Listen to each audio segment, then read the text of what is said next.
Hello everyone. आज हम start करने वाले हैं एक्सरसाइज 4.2 का क्वेश्चन नंबर 3 से। पिछली क्लास में हम ऑलरेडी एक्सरसाइज 4.2 के टिल क्वेश्चन नंबर 2 कर चुके थे। ओके, सो आज हम थर्ड क्वेश्चन से स्टार्ट करेंगे।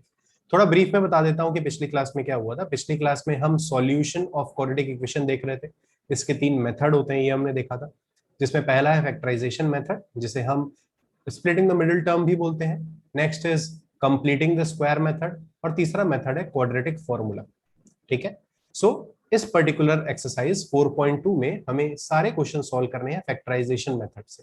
जो नेक्स्ट एक्सरसाइज है 4.3, उसमें हमें कंप्लीटिंग द स्क्वायर मेथड और क्वाड्रेटिक फॉर्मूला यूज करना है। ठीक है, सो ऑलरेडी 2 क्वेश्चन हम कर चुके थे इस एक्सरसाइज के। अब हम करते हैं question number 3। So question number 3 of exercise 4.2। Question number 3 says, find two numbers whose sum is 27 and product is 182. ऐसे दो नंबर खोजने हैं जिनका सम 27 है और प्रोडक्ट 182 है। सो हम पहले अज्यूम कर लेते हैं, let the two numbers be x and y। Let the two numbers be x and y। अब हमें क्वेश्चन में गिवन है कि दोनों का सम जो है वो 27 है। अगर आपको स्टैंडर्ड फॉर्म याद होगा, क्वाड्रेटिक इक्वेशन का जो था ax square plus bx plus c। So standard form में केवल एक वेरिएबल होता है, लेकिन यहाँ पर x और y हमने दो वेरिएबल लिए हुए हैं। ओके, सो हमें किसी एक वेरिएबल को दूसरे के टर्म्स में लिखना होगा। तो हम यहाँ क्या करते हैं, हम x को लिख लेते हैं 27 माइनस y। आप y को भी लिख सकते हैं 27 minus x, it's up to you. ये हो गया हमारा इक्वेशन नंबर 1। इसके बाद सेकेंड हमें और बोल रहा है, एक और सिचुएशन क्वेश्चन में गिवन है कि product of the two numbers is 182। So दो number means x into y का प्रोडक्ट कितना है, 182 है। अब x को हमने 27 माइनस वाई लिखा है, तो उसको रिप्लेस कर देते हैं यहाँ पर। So it is 27 minus y into y already है यहाँ पर, that is equal to 182। Bracket open करेंगे, 27y minus y square is equal to 182। ठीक है, तो यहाँ पर क्या आ जाएगा, यहाँ पर वाई स्क्वायर, अगर हम पूरा एक साइड लिख लें इसको स्टैंडर्ड फॉर्म के रूप में, तो y square minus 27y plus 182 is equal to 0।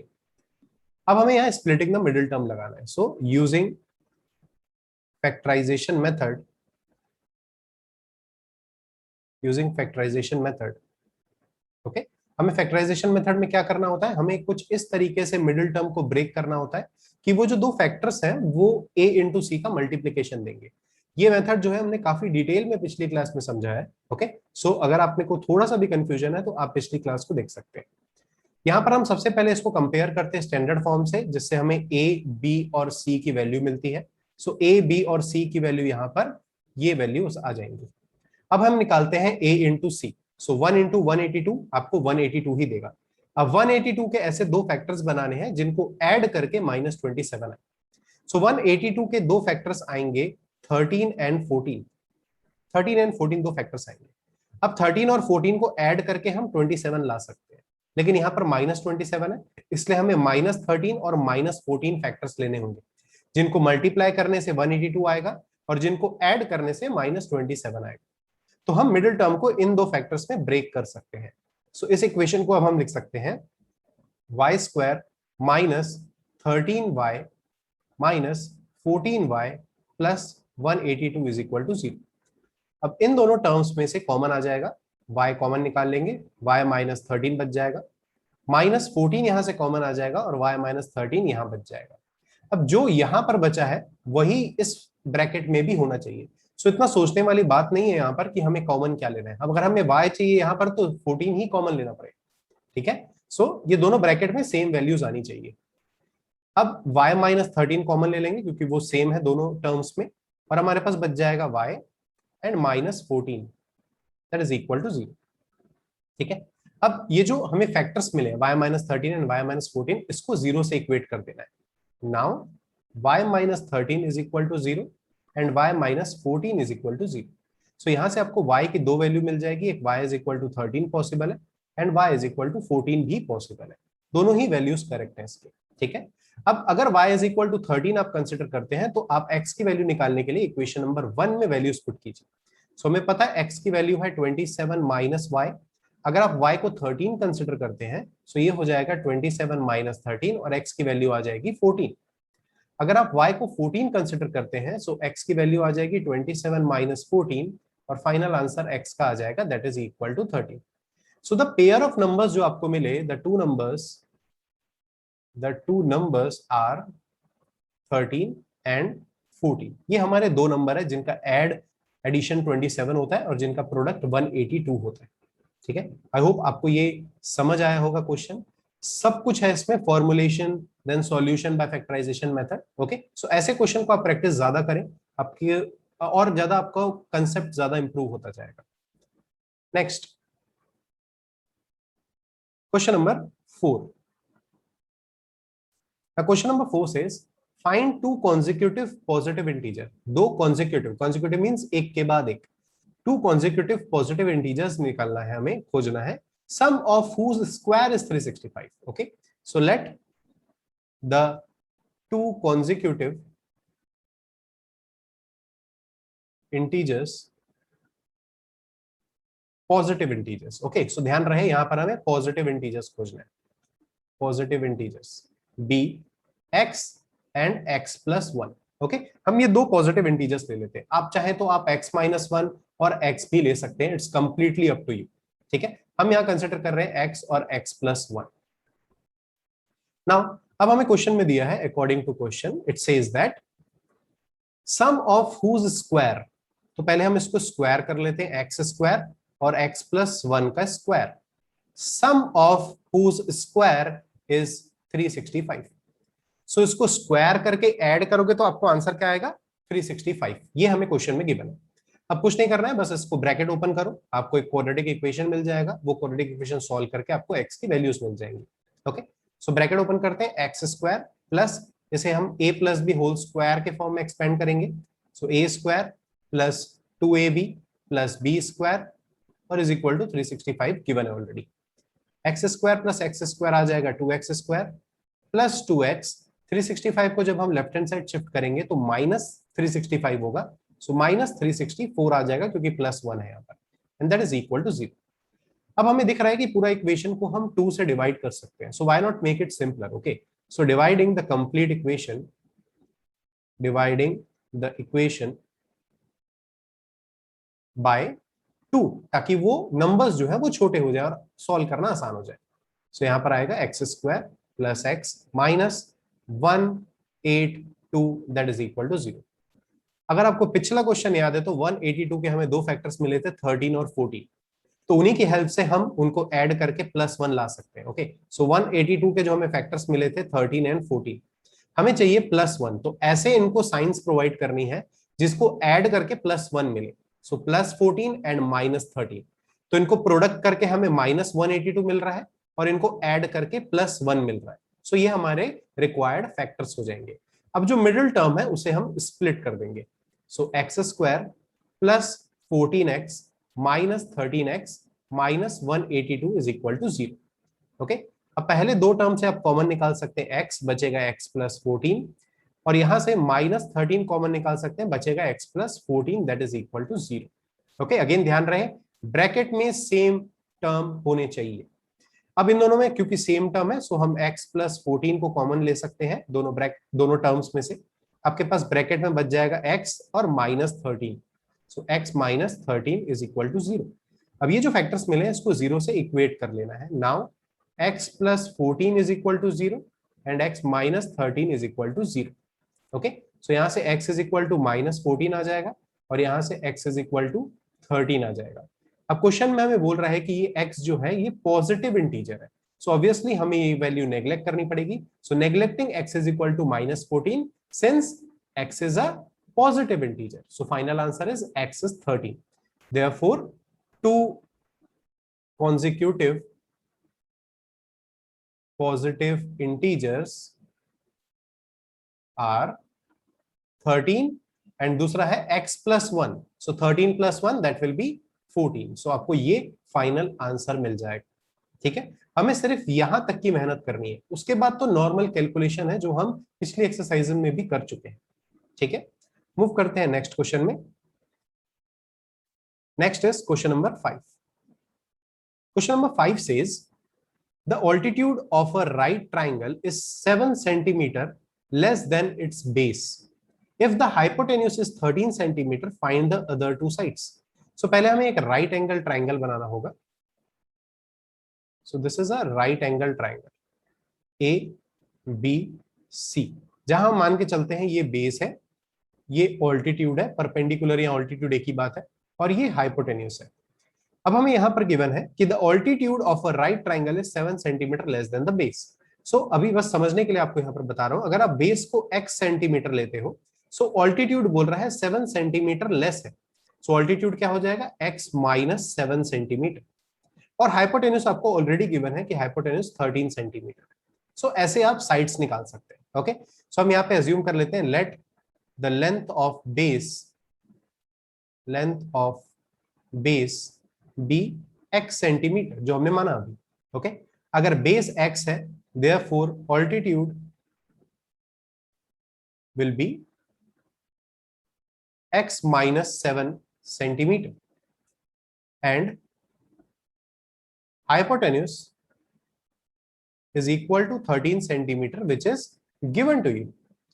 अब एक राइट एंगल ट्राइंगल में इन तीनों को रिलेट करना है अगर हमें, तो हमारे पास एक ही चीज है, that is Pythagoras theorem.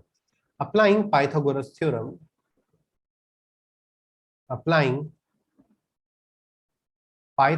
Theorem, okay, we gate.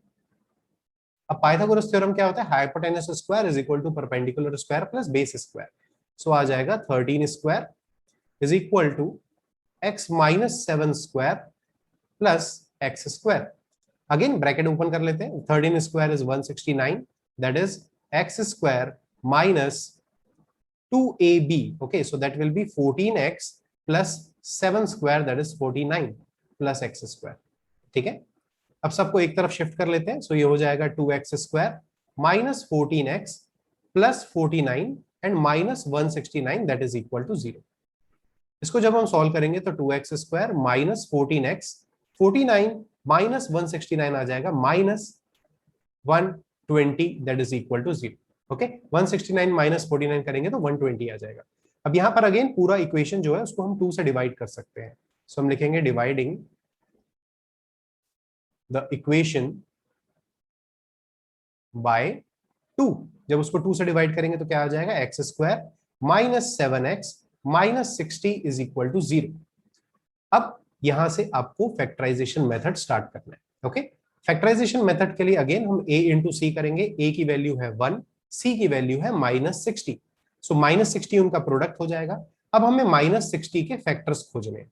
Minus 60 के फैक्टर्स ऐसे खोजने हैं कि जो ऐड करें उन फैक्टर्स को तो माइनस 7 आए. सो क्लियरली फैक्टर्स हो सकते हैं 12 इंटू 5, लेकिन हमें क्योंकि प्रोडक्ट माइनस 60 चाहिए और यहाँ पे माइनस 7, सो हम माइनस 12 और प्लस 5 लेंगे ताकि इनको मल्टीप्लाई करके माइनस 60 आ जाए और इनको ऐड करके माइनस 7 आ जाए. क्योंकि हमें नेगेटिव वैल्यू चाहिए इसलिए हमने बड़े नंबर के साथ नेगेटिव लगा दिया.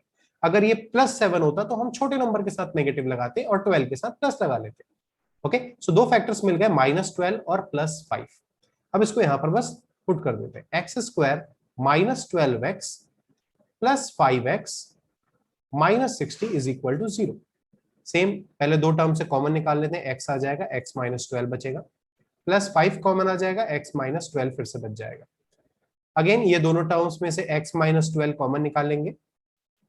ओके, और यहां पर बच जाएगा x plus 5 is equal to 0. Okay, now अगर इनको 0 से इक्वेट कर देंगे तो x की वैल्यू एक तो 12 आ जाएगी और एक माइनस 5 आ जाएगी.